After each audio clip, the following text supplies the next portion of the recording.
Welcome, everybody. This is the first episode of the Mixtape Matinee, a double feature podcast. I'm your host, Cole. And I'm Court. And we're excited to be here and start this podcast.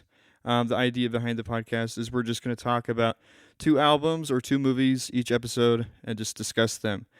Me and Court are lifelong friends from high school, and so we wanted to do this because we're big fans of music and film. So this week, we decided to go with music. We're going to talk. We've each chosen 2 different albums. We're going to talk about them. So, Court, what do you got for your album? So, the album that I'm going to be talking about today is called The Seeker by a group based out of Minnesota called Cloud Cult. How about you, Cole? What are you? Well, this week I'm going to talk about a band called The Books and their album A Way Out. Nice. Very cool, very cool. Yeah, like Cole said, we go way back. We're good buddies. Back in junior high, Cole and I wore the same shirt for Twin Day. Do you remember this? Which is funny. I do. I vaguely remember that. I was like 5 foot 12 inches and Cole was a little bit shorter than me. And so the fact that we were trying to be twins... Plus, I was a big boy, and Cole wasn't, and so it just was funny. But yeah, I do vaguely remember that. Do you remember that? Yeah. Mm-hmm. We had like those. It was like this brown. Yeah, you remember it? Kind of brown almost button shirt. Yeah, it kind of like a bowling league vibe. I don't know. Yeah, it was a little bit like that. Yeah. So, Court. So, am I going first with my album? Yeah. Okay. So first, let's talk a little bit about like Cloud Cult. Yeah, fill me in. When Court told me that this was what he was going to talk about, I was like, oh, I've never heard of this band. So, and honestly, up until like 2 weeks ago, I hadn't either. I was working in a doctor's office. Mm-hmm. I was lucky enough to be behind the music controls that day, and I was playing Spotify radio. Let's see, Spotify folk punk mix. Oh, okay. Yeah, and then it just suggests songs on there. Just play, yeah, exactly. And Cloud Cult, I wouldn't really say is folk punk. I mean, the vocals can be kind of raw, and it is kind of folky, but Wikipedia actually lists their genre as art rock, experimental rock, indie folk, indie pop, and baroque pop. Okay. Yeah. Maybe some of their other releases are a little different. Maybe a little more than the one that we listened to. But yeah, I remember. When I listened to the album this week, you know what I thought of the singer? Tell me. The singer, I thought. Do you remember Joshua James? No. He was he's a folk artist. The singer kind of reminded. I do. Yeah. He kind of reminded me a little bit of him, like his vocals. And then the other thing that I thought was, he sounds like Bare Naked Ladies frontman. Oh, like just how he sings and stuff. Really? Yeah. And I had not even thought that. Kind of interesting because Cloud Cult, they're like from, did you say Minnesota? Minnesota, yeah. So they're up north, and Bare Naked Ladies, they're from Canada. So I mean, I don't know if that's the northern accent coming through. Maybe that's what I thought when I listened to it. Maybe in disguise. Yeah. Maybe. Well, speaking of the band, the lead singer's name is Craig Minowa. Mm-hmm. And in 1995, he recruited some other artists to contribute to like some solo work that he was doing. Mm-hmm. And fast forward a couple years, and Craig Minowa forms what he calls Earthology Records. And let me read you a direct quote from Wikipedia about Earthology Records. In 1997, lead singer Craig Minowa formed Earthology Records on his organic farm powered by geothermal energy and built partially from reclaimed wood and recycled plastic. This nonprofit label uses only recycled materials and donates all profits to environmental charities. Yeah, it's kind of similar to what Jack Johnson has his own green Does recording studio. really? Yeah, and when I was looking up this band, I did see an article like it said that they were Rolling Stones like top 5 or top 10 green bands. Really? So I yeah. see, and Yeah. and you. I feel like that comes through. As weird as this might sound, in their sound. Like I feel like Yeah. there's almost like an eco. Well, on this Yeah. album, they do sample. I mean, they sample birds and Yeah, kind of nature, and they're definitely going for that nature kind sound. of like an so. eco spiritualist. Yeah, and I don't know if you noticed, but on the album too, on some of the songs, they sample, and I'm not sure if Craig is Native American, but they sample Native American chants Yeah. on there. Yeah. So, I have not looked into. but I also did look up like Yeah. he is a spiritual person, and Right. he has looked into like Native American spiritual teachings. Did you know Yeah. that? No, I do, Yeah, because that's yeah. actually the origin of the band's name. Oh, really? Yeah, the name originates from a prophecy. According to this article, the name originates from prophecy regarding a cloud people Huh. from indigenous North Americans. Well, that would make sense Yeah. with all those vibes there. Yeah, I so. think there's a good chance that he is Native American himself or grown up closely with the community, because Right. you can tell that he draws a lot of inspiration from it, and you can tell that he's coming from a genuine place. He's trying to do something positive. Right. Yeah. I'm sure that he hasn't gone without criticism for some of his stuff, but I think one big thing that I took away from this album was, as I was listening to it, it's totally like, I don't know if you've like seen this trend online lately called hopecore. I haven't. It's kind of like the like happy pill counter. I don't know what word to use. The opposite of Antidote. the anecdote. Yeah, Or antidote. No. No, antidote. Antidote. Antidote. Anecdote. No, the antidote for those red pill sad, like what is it called? It's like sadcore. Yeah. Like Well, emo. You Yeah. could say emo or where it's like videos that people will put together meant to induce a depressed emotional state. Hopecore is kind of this thing online that's trending occasionally now, where people will put videos together to create a feeling of hopefulness. What I felt like as I was listening to this album was, I felt like the artists involved, and Craig is the lead singer and lead songwriter for the band, really wanted to create a hopeful like message for each song. And I felt like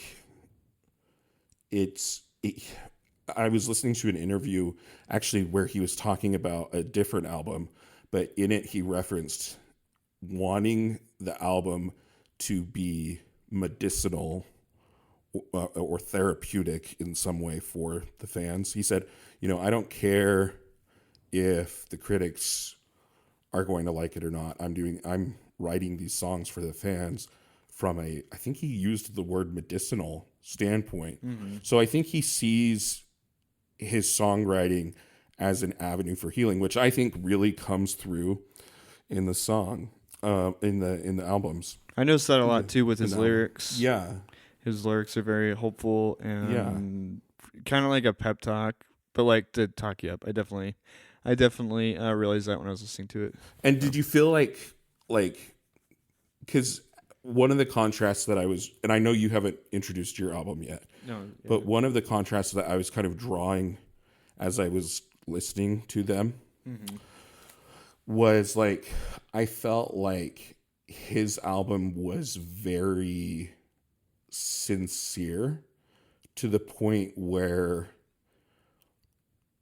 I feel like he's aware that some people will take that and say it's overly like earnest. Do you get what I'm saying? Like, I could see that, yeah. yeah, But I also felt like I could definitely tell that he's being honest and he was being vulnerable. vulnerable. Exactly. Yeah. So I mean, whether you like that or not, I mean, And I loved so it. so people can take that and run with it, or you don't have to Right. listen to it. But it's cool that I mean Yeah. something like that's out there. The other thing that stuck out to me for the album is that it's very cinematic. So Totally. he uses a lot of. I mean, there's a couple tracks on here that are just instrumental songs, and they sound like they could be in a Yeah. movie. Oh yeah, So Chromatica, for example, yeah, is that's like what I noticed. Yeah, Chromatica. So that's the what is that? The one, two, three, the fourth song. Yeah. So there's a melody in there, and he actually brings it back later in the album on the track Yeah. Three Storms Until You Learn to Float. I don't know if you noticed that, but it's the same melody. I did not notice But that. it's like rearranged in a it's- different way. And that's Yeah. kind of what you're kind of bringing up with the cinematic Yeah. aspect. A lot of times in movies, there'll be like musical motifs that repeat throughout the movie. Exactly. Yeah, and he brings Yeah. that motif back later in the album. Yeah. So that's a cool. And then the album starts with Living in Awe, but then it ends on Through the Ages, and it actually starts with the same lyrics Exactly. from the last song. So there's kind of it's like bookends to the album. Yeah, and if you listen to it on repeat, it will actually sound like one continuous like song almost, with the Kinda last like, song and the first yeah. song. And I didn't mean to discover that. I actually just had repeat turned on my Spotify account. Well, you kind of realize it too when you get to the last track. If you listen Right. to the whole album, you realize like, oh, that's the same. It's It's the same from the beginning. Right. But anyway, it's kind of like King Gizzard's Non and Gone Infinity. I don't know if you listen to No, that. tell me about it. It's the same thing. It's just like he- it actually perfectly syncs up if you do put it on repeat. Yeah, that's So- how it is. Yeah. Yeah. Exactly. And it's called that because there's 9 songs and you can listen to it on for an infinite repeat. Yeah. But anyway, Well, and real quick, we've mentioned Craig Minoa. I do want to mention the other very talented artists who are a part of Cloud Cult. There's Jeremy Harvey on drums, Shannon Fried Rubin on violin, Daniel Zamzow on cello, Sean Neary on bass guitar, trombone, and banjo. Sean Neary, a man of many hats right there. Kind of like my friend Cole, actually, who is a very talented musician, plays multiple instruments.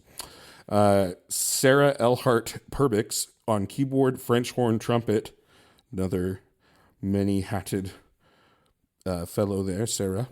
Connie Minoa is the visual artist. Connie and Craig are married, and visual artists in their concerts. They will produce art live while they don't do this in every performance, but they will actually produce art. I'm talking paint and stuff, and then at the end there's this. she will or he does. too? She will, but also the other people on the stage will. They add when they're not playing Yeah, or something? exactly. Okay. Actually, I think they're divorced, though. I looked that up. Are they really? They're divorced now. Yeah. Okay, But they were good to know. married and in the band, so. I did not know that they had gotten a divorce. Yeah, I read that when I was looking up the band because I was That's just good to know. curious. Yeah. I know that they've had children together and stuff, and I know that that was a big inspiration actually for this album. If you weren't aware, did you know this? When you mentioned it cinematic, I thought maybe you were aware of this. They actually produced a movie. Oh, I didn't know that. That's And cool. yeah, it has the lead actor from How I Met Your Mother. Jason Segel or No, the lead guy. We could look up his name. yeah, And it follows the life of Neil Patrick Harris, right? no, not Neil Patrick. Oh. The lead guy. Oh, the other guy. Well, then I have no idea because I've never watched the show. I'm surprised I know those many The names. lead guy, That's Josh Radnor. Yeah, and he is the father to this little girl. And it shows. What's the them- movie called? It goes by this same title, The Seeker, Oh, okay. as the album. And through the whole movie, it's just there's very few parts that aren't being shown with the backdrop being the soundtrack, the album. and it follows this little girl's life, and her tragic loss of her father. And prior to writing this album, Craig had lost I believe it was his grandfather. Let me see if I can. So he lost someone important to He him. lost, yeah, he lost someone important to him, and grief was a big theme for him for the album. For the album, but that being said, it's an extremely hopeful album, and you'll notice in the song "Come Home." "Come Home" is a song that's all about somebody who's obviously passed on, and how they're providing like comfort to their loved one who's still alive. So in the movie, if you watch the movie, it shows the little girl, mourning the loss of her father, getting older. He had built her this little toy sailboat, and he had plans to build like a real life one. It shows her like burning those plans in an emotional moment, but then she gets older, and like time passes, and she decides to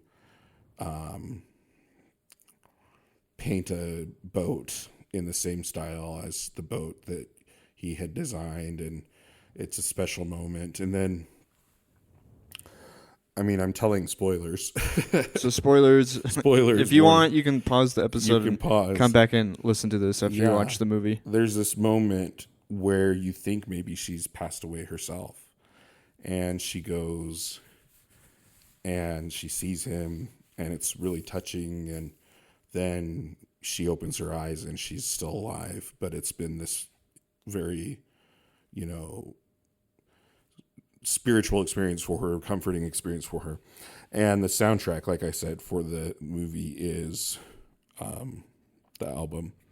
I'm not doing it justice. Go watch it. It's only about an hour and I think something like 5 minutes long. Yeah. Well, the album itself is 50 minutes, so yeah, I'm sure they just add a little bit. Yeah. Without the music, but exactly. Real quick, I did want to call out lyrics that I thought were notable from that song, "Come Home."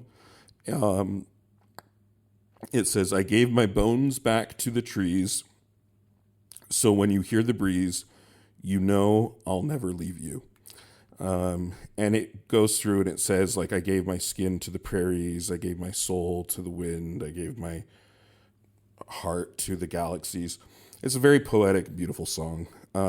For me, though, the highlight in terms of which song was a personal highlight on the album for me, probably the song "No Hell."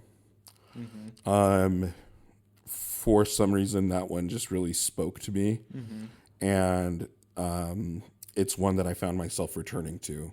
Like, I intentionally was listening to the album in preparation for this, but the song that I just naturally gravitated to, even when I wasn't in prep mode, you just like listening to that song. Yeah, exactly. In your mind, like, what do you feel like is like the single from the album? I don't know if there is one, but a single from the album. Yeah, like one that they would probably use to promote it, or I would say probably "No Hell," or there's the one. Let's see. "Days to Remember," they also might do, because that one's quite fun. I guess it's hard because, one thing about this album is it is very narrative in its feeling. Yeah. Like, it feels like the songs naturally progress and go together. And it is very cinematic, very orchestral, they're like I said, I listed all those artists. I really appreciated the sounds of the cello and violin, as well as like the French horn. I always find French horns to be such a hopeful, like, just that clear, rich tone in the background. What did you think about the sound on this album? I know that that's part of the inspiration for why you chose the album you chose. Yeah. So, I mean, to be completely honest, this album wouldn't be like an album that I would normally Right. listen and like, but that's why it was kind of fun that you gave, that you picked it, and so it was kind of good for me to listen to it.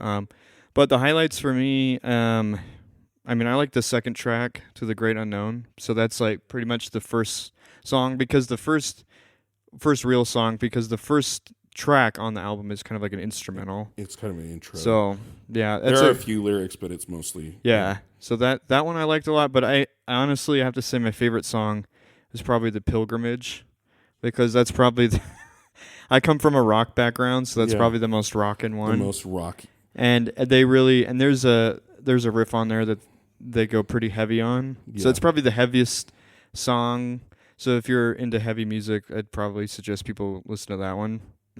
Yeah, But no, I mean, you should listen to the whole album. I mean, it's definitely Yeah. good. It's cinematic. you can tell um, he's an artist. The lead singer. Oh, for definitely, sure. definitely. And he's, I mean, like I said, he's being very vulnerable with his lyrics and stuff. So, anyway, just so people know, that's I what felt you're like gonna get into when you listen to the album. But I felt like the pilgrimage was.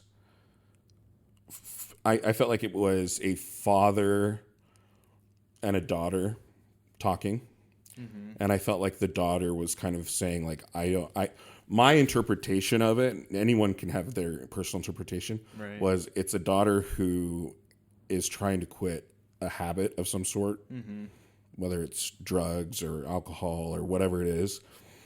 Because there's this female vocal in the background at the beginning that says, "I don't need to live like that no more." yeah, And then when the male vocals join in, it says, "Don't let them tell you how to live. These are the things you don't need anymore. Precious one, you were made for the pretty, pretty. Leave it behind and walk out the door." I feel like if you were to look at the narrative of the story of, because they've said that this album is a story, even outside of the context of the movie. This is a father talking, from my perspective, father talking from beyond the grave to his child and saying, like, you don't need this anymore. Like, anyway.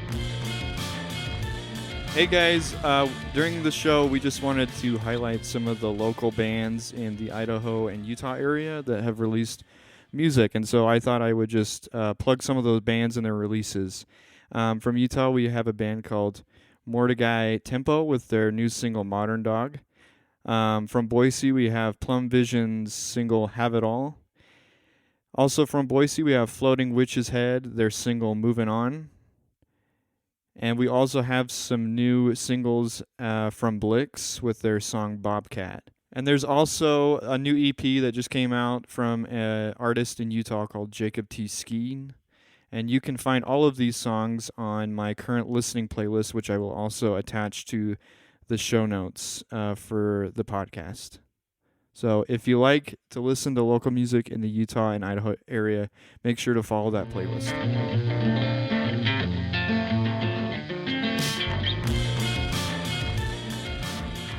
Yeah. Well, do you want to? We've referenced it a little bit, but do you want to talk about your album? Yeah, I will. So, I mean, Court gave me this album, and so I was trying to think, okay, what's a good album to pair this with? Something that I'm not normally, that I don't normally listen to. And so, I don't know. The album, like the Seeker album, I think I mentioned to you on the phone about it, but it felt organic. And what do you mean by organic for people Um, who might like yeah, just like what does that just mean? explain it. Well, the organic part was, I guess, it's more organic as far as musical stuff goes. Like it just felt like the writing. So it's cinematic. I guess I don't know how to Like it's completely kind of hard to explain explain what it, you mean by but organic. I mean, I guess since we talked about like the earth themes, nature and stuff. Yeah. I mean, I guess that way is organic. So I was like trying to think of something that was similar, and what I came up with was the Book's 2010 album, The Way Out. And the way that that album is organic is it's very sample heavy based. Very. So, and there's a lot of field recordings and stuff that they sample. So I guess, and then like also in the Seeker they sample like there's nature sounds in it. I guess that probably played into it a little bit, but And there's a fair amount of layering there's a lot of layering in the books. Yeah. And then also with the Seeker, they kind of hit you sometimes with this wall of sound. Yeah. And just as we transition to Cole talking about his album, one thing that I did notice with the Seeker is if you don't have headphones on, that wall of sound can kind of get lost because there's a lot that they have going on there. They have cellos, French horns, birds, samples, and so I highly recommend listening to both of these albums with headphones. I liked, not to jump ahead, but one thing that I appreciated about the books is it was a little bit easier to discern the different strands of sound. Yeah, and that comes from the sampling for sure, because it's all sample based. So you're going to be able to see like where the cuts are and then where they're looping things and everything. And their audio engineering's really cool. Yeah. So the books are an American duo, and they formed back in 1999 in New York City. So the two members of the band are Nick Zamuto and Paul DeJong. I don't know if I'm pronouncing those right, but they basically met in the apartment building where they lived, and then they just started talking about music. Yeah. That is so cool. So it's kind of a chance encounter. They just met like that, and then they invited each other to their room and just started sharing the music that they loved. Found out that they had a lot of the same musical tastes, and then decided to form a band. And I thought it was cool that, from the get-go, from their first release, they just went with the sampling thing. So, I mean, the first album that they put out was in 2002. And the one that we're talking about today is The Way Out, which is actually their last, fourth, and final studio album. And it was released on July 20th of 2010 on Temporary Residence, the record label. That's the record label that they put that out on. Temporary Residence? Temporary Residence, yeah. So Resonance? Residence. Or Residence. Yeah. Oh, okay. So, and I mean, when it came out, I mean, I looked up the reviews. It had a lot of positive reviews. So, and for people that may not know about the books, I mean, everybody knows the cover that they did with Jose Gonzalez. It's been featured in movies, like it was in The Blind Side, that football movie. But it's called The Cello Song, and it's a cover of a Nick Drake song. So, and I think that's actually if you go to Spotify, that's actually their top streamed song. I think it has over 8 million streams. So if anybody, you could go listen to that as well. That's just a song that they did for a compilation. So, but yeah, this album is super interesting. I first wanted to talk about the album cover because there's a little bit of a story with that. It's a very cool looking album cover. Yes, and it's even cool finding out how they made it. So if you look at the album cover, I mean, it looks like it's something from the 70s, kind of hippie looking, kind of out there. Kind of psychedelic vibe. A little bit of a psychedelic vibe, but knowing that is kind of funny because they actually based it off of this book called The Way, the Living Bible, which is an illustrated Bible, and here's the picture of it. Oh my goodness, it's the exact same text. Yeah, so you guys can't see it, but if you look it up, it's the same font font. The same font, yeah. So, and it has on the front, it just says The Way, and then behind the letters are some pictures of some people. So anyway, they based that font kind of thing off of that. That's which interesting. Is kind of they funny added the word out. Yeah. The way out. And out is actually sunflowers, or I guess they're not sunflowers. They look like little... What are they? They look like little eyeballs. I don't know what they are. But anyway, enough on the album cover. Well, and that's kind of how... I mean, like, trying to discern whether something is sunflowers or eyeballs is actually a very good, like, example of... This album is very trippy, right? And they use sounds in ways you wouldn't expect. Like at one point, I'm pretty sure I heard the sound of a fax machine, the receiving end of a fax machine, like that little buzz. Right. But they used it in a way that was so kind of almost alive that it was like, wait, what? Like it's And I think very that's where the organic thing comes yeah, from that I was talking about before. like it's almost like alive, like biotic, biological almost like Yeah, that's that organic. It feels alive yeah, for sure. And so they just have a huge catalog of samples of like just like found footage type stuff. And they also sample like if they ever hear something interesting, they'll just record it and then save it for later. And then like really. use it as like a snare or like as a as a percussion instrument or something like that. Like They'll just walk around with like their well, I phones don't or know if what. they walk around. I mean, I don't know exactly how it works, but I Right. just know that they both have Like a lot of sounds that that's they super cool. use. Yeah. And so one of the interesting things about this album is as far as like the theme of it and what they use a lot of polyrhythms. And for those that don't know polyrhythms, it just means two different rhythms that are going on at the same time. And they also use a lot of sampled hypnotherapy tapes I in it. know, which So is kind of disturbing in a way yeah, because you're listening to it and you're kind of low key thinking, uh, is this gonna like it's just hypnotize me a yeah, little? yeah. It's Yeah, a little bit like that. Like yeah, it kind of creates what I felt like was a little bit of cognitive dissonance. Like I was like, whoa, like I felt resistance to it, which, well, and we'll get to this track later, but there's a track on there that I felt a lot of resistance towards.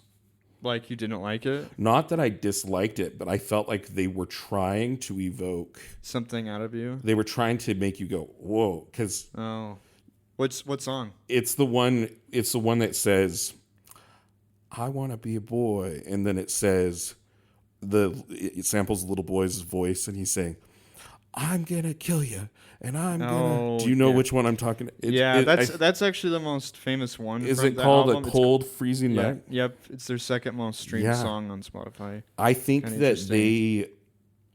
I think if you pay attention to the samples and you pay attention to what the children are saying, because that's the part that creates the most resistance.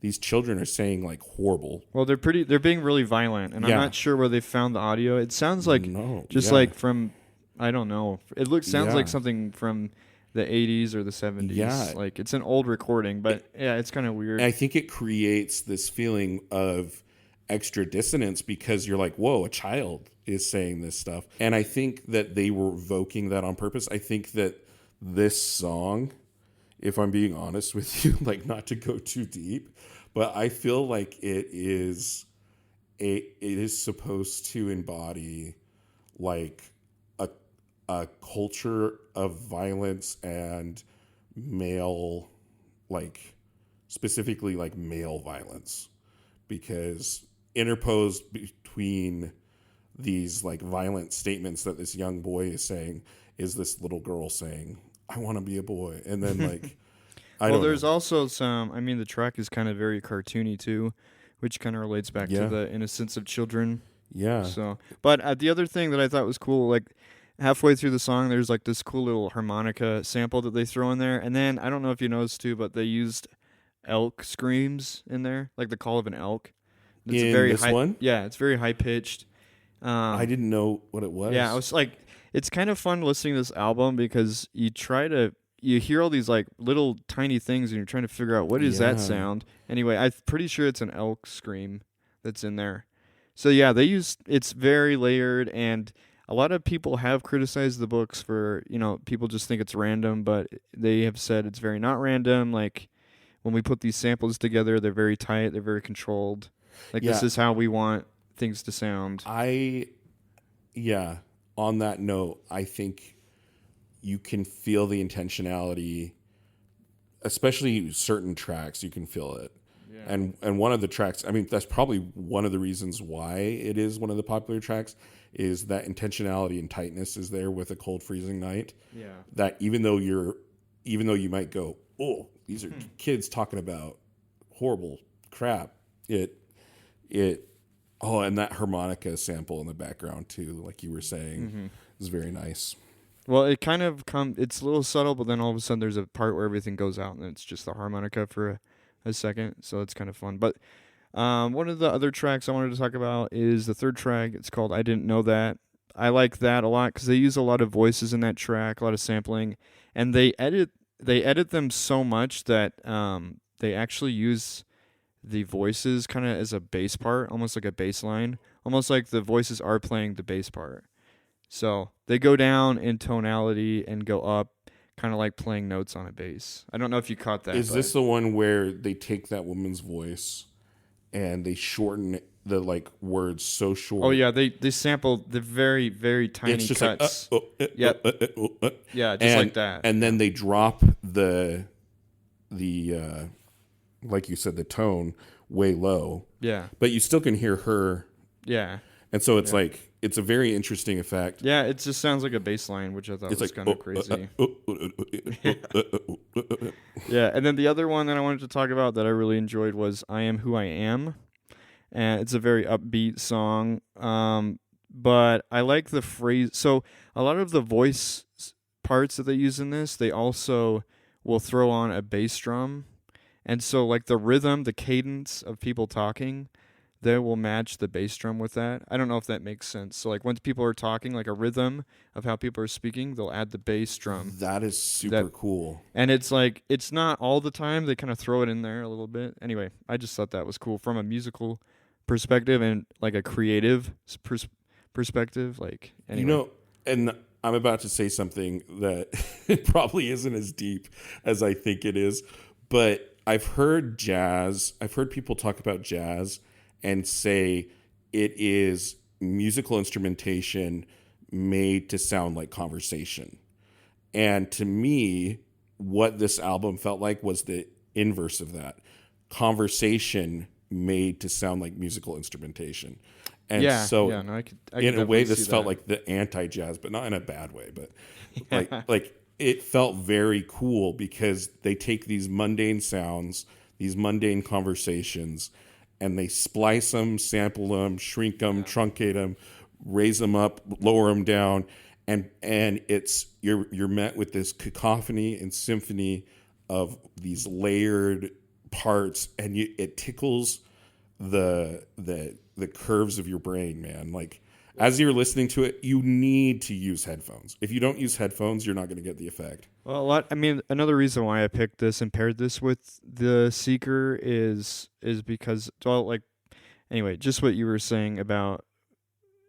I mean, because we were kind of talking about how it's kind of cinematic, and a Yeah, lot of the instruments on the Seeker, I mean, they're acoustic instruments, right. so they're brass, violin, cello, stuff like that, and a lot of the book's music is all of that. Like when they're not sampling, Really, when they're not sampling stuff, they use acoustic instruments. So they'll use an acoustic guitar or a really, cello. Yeah, so it's a very acoustic album, even though it is sampled a lot, and also when you look, I mean one of the genres that this album is classified is folk tronica.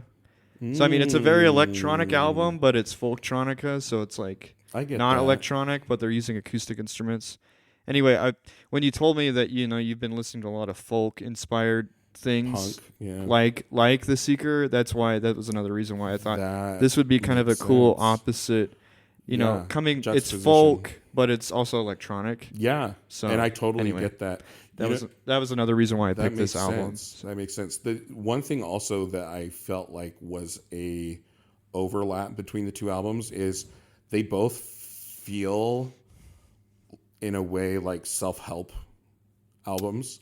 oh yeah, I mean that's Yeah. that's actually another reason. So when I was listening to The Yeah. Seeker, I was like, "Oh, this is like rock therapy." Oh, Well, 100%. in a Yeah. way. And then I was like, "Oh, it'd be funny to pair it with like this books album Right. because I'd listened to this before and I knew that there Mhm. was the hypnotherapy type of stuff on it." Yeah. And that was another reason why I kind of Well, and there's intentionally not picked just it. the So. hypnotherapy stuff that is explicitly a hypnotherapy stuff. There's Yeah. also like these little like quotations that are like semi-inspirational or actually inspirational Yeah. quotations that are But sampled. the funny thing Yeah. is that the Seeker is like outright like, okay, we're trying to be hopeful and stuff, but then the books, it's like, oh, we're just kind of making this kind of a theme of the album. We're Well, throwing in and these. that's something that I actually drew a contrast from is I felt like the Seeker is very earnest. Yeah, and It's very yeah, sincere. There's no tongue in cheek. yeah. There's no sarcasm. There's no wink, wink, nod, nod. That's what the Books album is totally The is. It's books, very tongue in cheek. It's exactly. being funny. To me, it's yeah, like the difference is this, like without getting too like jargony. yeah, To me, the Books album, The Way Out, is postmodernist.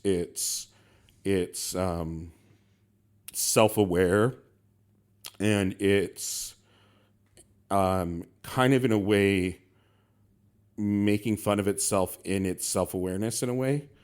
But at the same time you get these glimpses of genuine like hopefulness.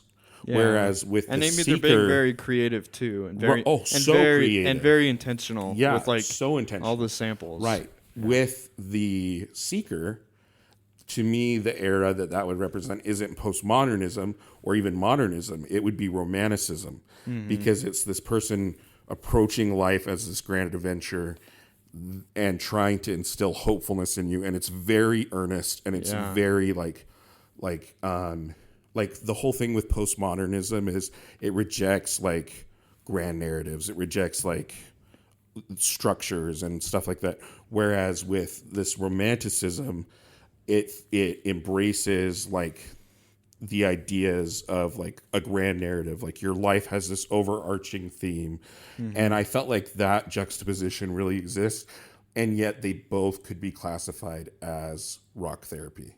And I thought that was really interesting. Yeah, I could see that. The other song that I really liked from the well, and I feel like it's probably the most digestible song from the Books album, and that's "All You Need Is a Wall." Really, you felt like that was the most digestible one? I thought it was because just because of how the structure of the song, it's like a way less sample base, That's and it's true. more of them actually playing, because they play guitar and cello on it.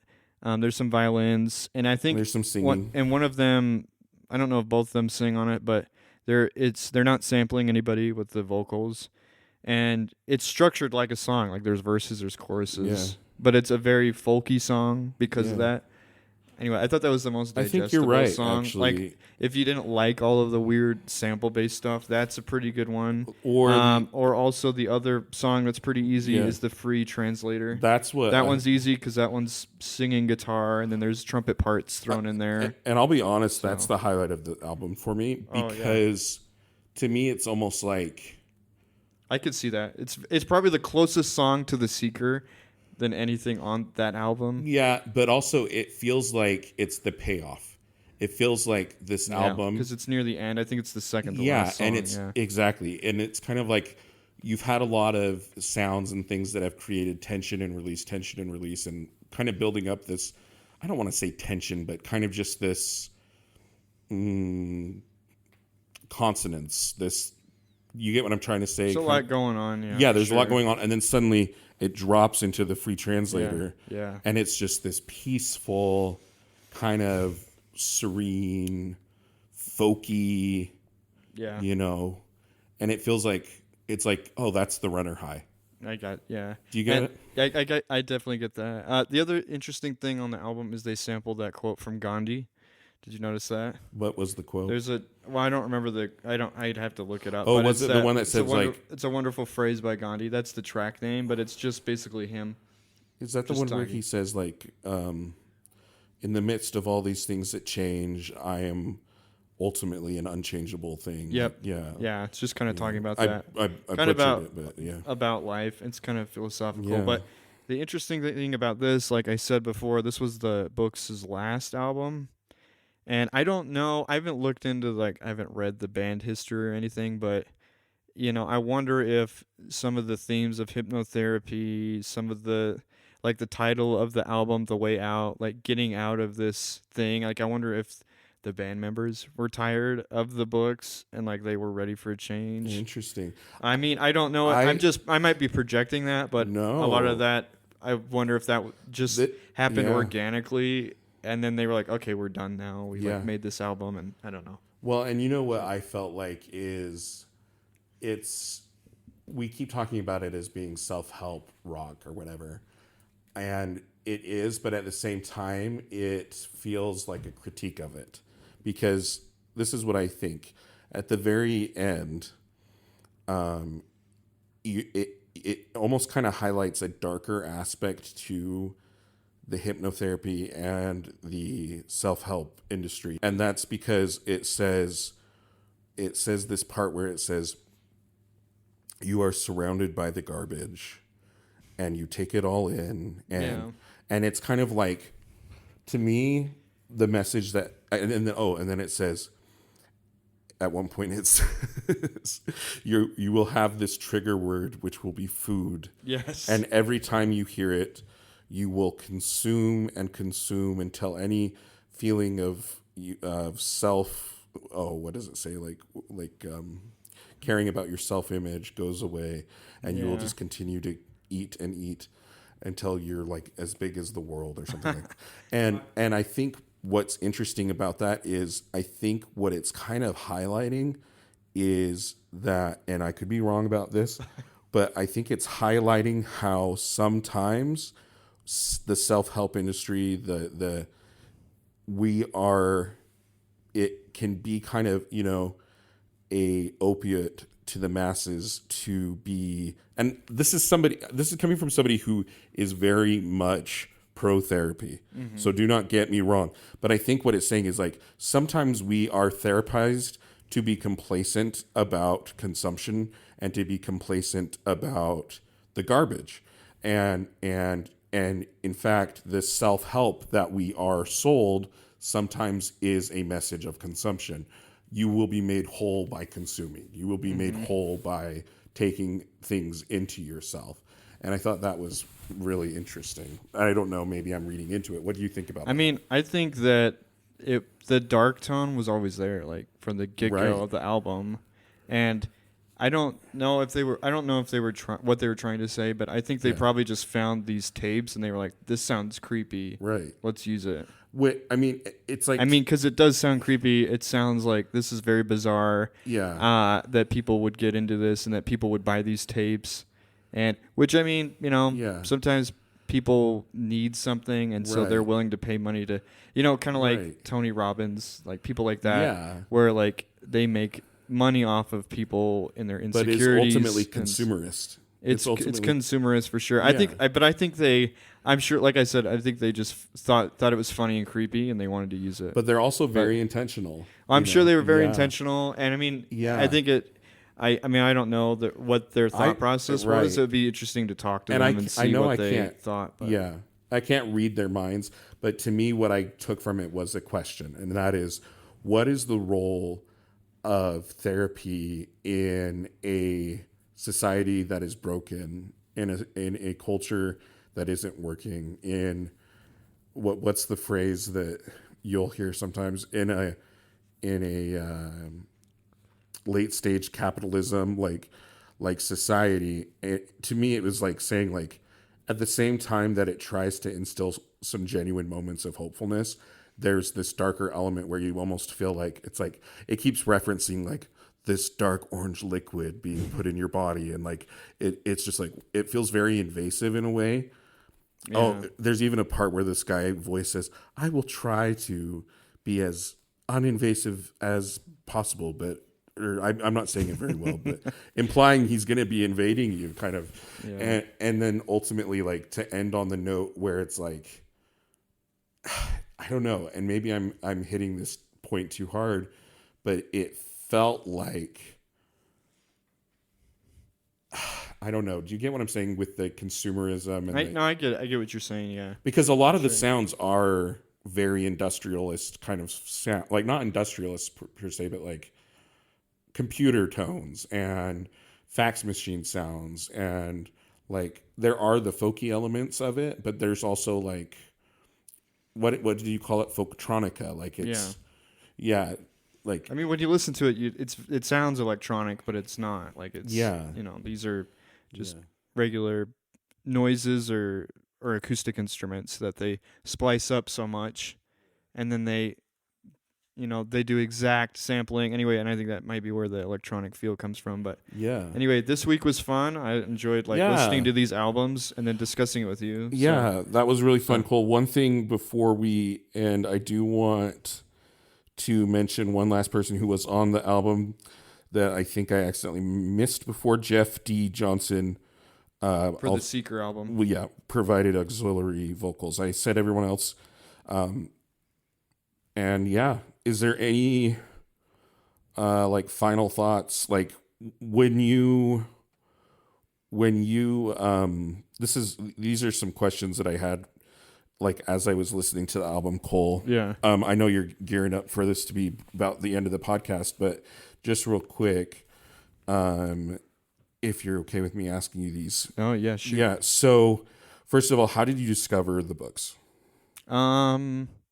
I think just from that song, the cello song, that cover that they did. Yeah.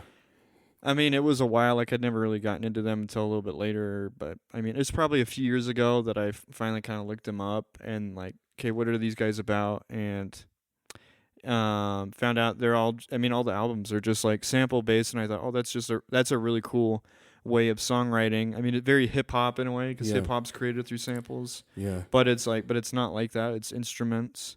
And then I found out they actually did an album for, I don't know if it was an art installation, but they did it for a French installation where somebody made a elevator and they were asked to make elevator music for it. Wow. So there's an EP that you can go cool. listen to on Spotify. It's called Music Made for a French Elevator. What? That is so cool. Yeah, so they sample a lot of old French songs, and oh, cool. It's very interesting. They're just an interesting band, and unfortunately, they weren't around for a long time. Yeah. I mean, what are we talking? 10 years, and then they disbanded. And Anyway, I also wanted to pick a band that wasn't huge, kind of like Cloud Cult, a band that maybe people don't know as much about. So that was another reason why I picked the books. But yeah, I just kind of found them through that song, and then I just got curious and looked into their other albums. Are there other groups you would compare the books to? Or maybe you wouldn't compare to them. You would pair with them. It's hard to say. I mean, I guess I could see if you want to go more of the electronic side, like Dan Deacon. He does a lot of it's more dance electronic music, but it's also very different. I could also see you pairing it with Panda Bear, who his solo project from the band Animal Collective. So, and he does electronic stuff and is also sample based. What would you think of I don't know, this is maybe a stretch, but Sufjan Stevens? I could see that a little bit, the folkiness, but again, the sampling's a little different, obviously. It totally is. It gives it a different feel. But I mean, I'm sure there's a lot of people that like Sufjan Stevens that like the books. Yeah, I could see them collaborating, but their music is very different. As far as when I think about that question with Cloud Cult, for some reason this group kept coming to my mind, and maybe it was the kind of eco-spirituality side of things, but it's this group called Polyphonic Spree. Never heard of them. Never heard of them. Now, if there ever was a group that was actually a cult, that's them. It might be them. Okay, it's like a choir dressed in all white, but they have lots of interesting instrumentals, and it's very eco-themed. And well, we are going to hopefully be doing this again soon. Yeah, I mean, and subscribe to the podcast. If you guys have any thoughts on the podcast, let us know. And when we really are looking forward to this next week, we'll be doing an episode where we're going to be pairing two different movies together. So look for that. Yeah, and we are totally open to feedback. We want to hear your thoughts. If you do listen to one of these albums, and there was something that stood out to you that we didn't mention, let us know. Reach out to us on our socials and let us know. And I'll add the links in the description of the episode. I'll add the albums so that you can click on those easy. So awesome. Well, thanks, Cole. It was fun. Thanks, guys. See you next time.